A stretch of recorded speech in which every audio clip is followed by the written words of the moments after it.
There is a number attached to your name that you have never seen written on anything, and it is the most expensive sentence ever written about you. You don't get to read it, you don't get to argue with it, but it walks into every room a half second before you do. And by the time you sit down, the price of your day is already decided. The landlord knows it, the lender knows it, the insurance company knows it, the dealer knows it, and not one of them has to tell you what it is. Two people can walk in on the same afternoon, ask for the identical thing, and leave paying a gap wide enough to swallow a year of someone's life. The only thing standing between them is this one quiet number neither of them chose on purpose. So let's do the thing nobody ever actually does. Let's walk the 6 rooms this number reaches into, and at every door see what it takes from you when it's low, and what it hands you when it's high.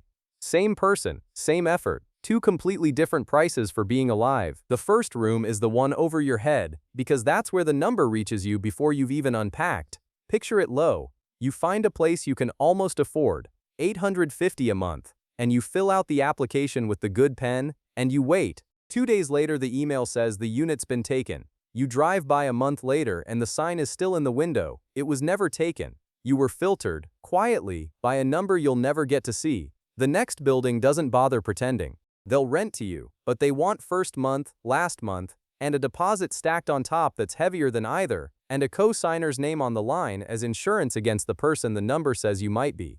Add it up and you've handed over $3,100 before a single key touches your palm.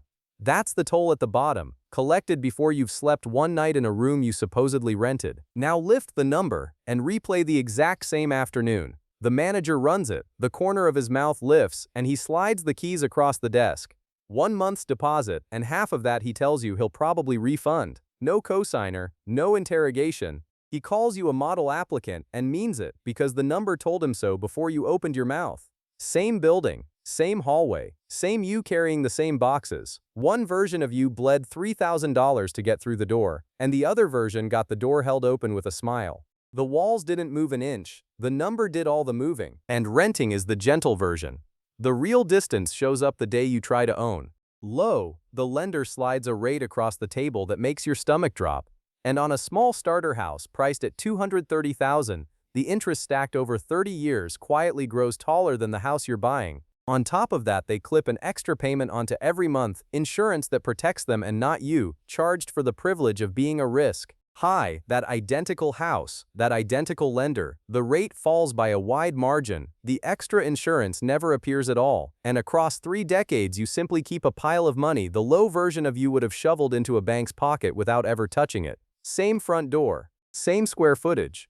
The number wrote 2 entirely different price tags and taped them to the same house. The second room is the driveway, because at the bottom you almost always need wheels before you can fix anything else. Low, you end up on a gravel lot with a guy who never asks about the number because he can smell it. He sells you a tired hatchback with 106,000 miles on the clock. Sticker price $13,000, financed at 24% across 6 years. The payment is $340 a month, and by the time you hand him the last one, you've paid him close to $24,500 for a car that was worth a third of that the day you drove it off.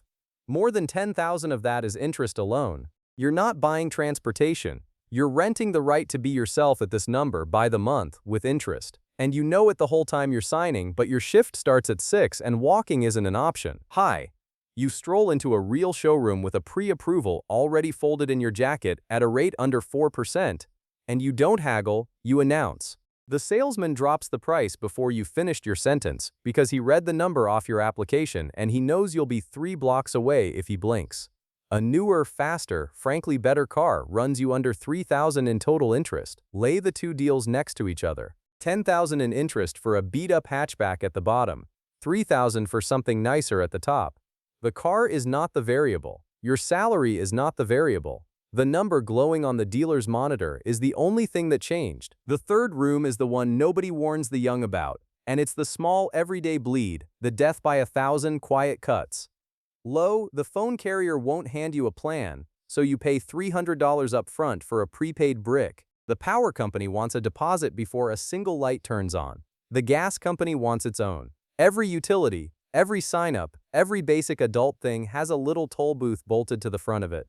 And the toll is always priced at exactly the level of your anxiety about paying it. None of these are loans. None of them show up anywhere as interest. They're just the standing surcharge for existing at a low number, shaved off in pieces small enough that you stop counting them. Hi, every one of those toll booths simply vanishes. The plan activates instantly. The deposits are waived.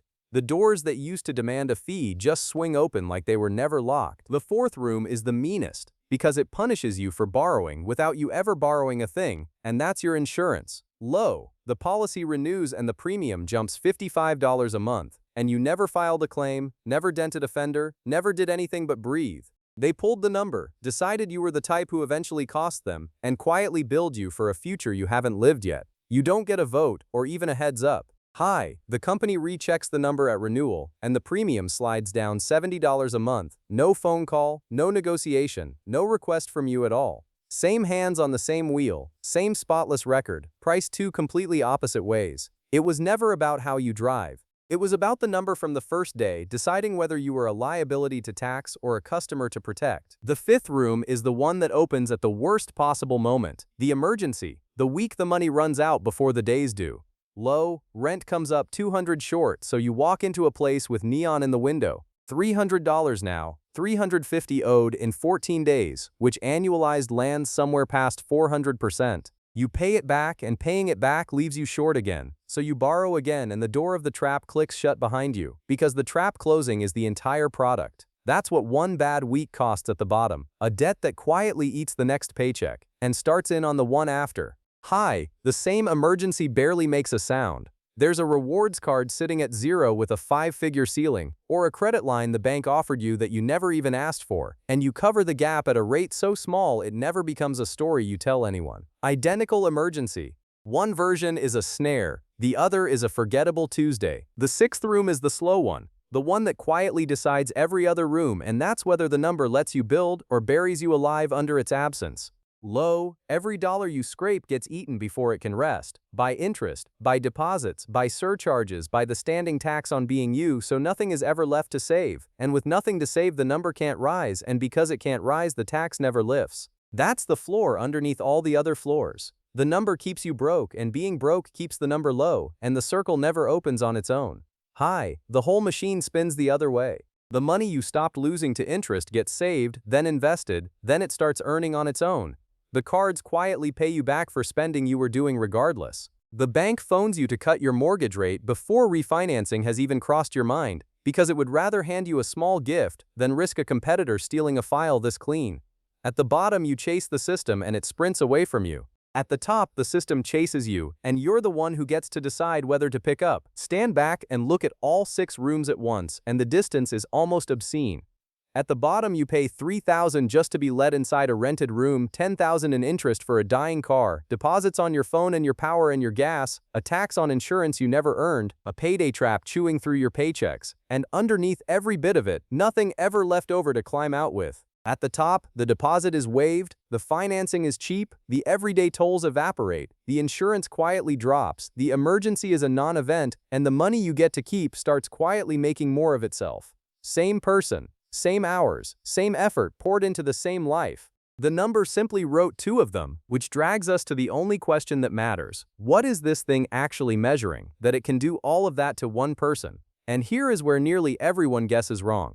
It is not measuring how hard you work. It does not know about the double shifts. It does not care that the medical bill was a hospital's clerical mistake, or that the layoff came with no warning, or that you have never once in your life spent a dollar that wasn't yours. It measures exactly one thing, and only one: how reliably you have handled borrowed money across time.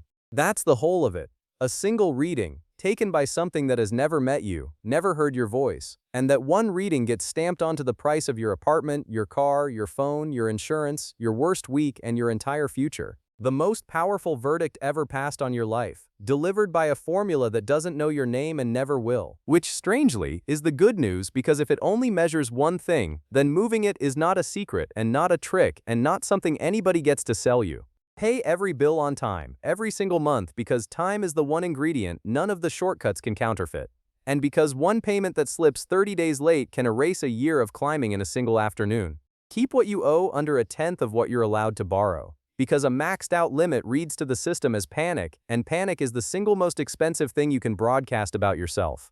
Leave your oldest accounts open and breathing, because their age is quietly doing work for you in a corner you never look at, and the day you close them you delete years of history you can never get back. And do not go chasing a fistful of new cards in 1 year, because nothing on earth screams risk louder than someone suddenly visibly desperate for credit. That's the entire formula. It is boring on purpose. Boring is precisely the material the top of this number is built from. People have climbed from the very bottom to nearly the very top in something like 6 years doing exactly that and nothing more. No inheritance, no clever hack, no second job, just time spent being quietly, relentlessly trustworthy with money that wasn't theirs, until the system simply ran out of reasons to keep doubting them. That's the secret that refuses to feel like a secret. The number does not reward the person who hustles the loudest or earns the most. It rewards the person willing to be boring with borrowed money long enough that the doubt expires on its own. You outlast the suspicion, the surcharge lifts, and one room at a time, across all 6 of them, the price of your whole life quietly comes down. You've seen it now, both halves, what it takes when it's low, and what it gives when it's high. In every room it slips into a half step ahead of you. You know now that it isn't talent, isn't luck, isn't income, just trust measured patiently in months. The clock on your oldest account is already running tonight, whether you do a single thing about it or not, so the only question left standing is whether the next month counts in your favor or just quietly slips past. The cheapest day to start this was years ago. The second cheapest day is the one you're standing in, so start it now.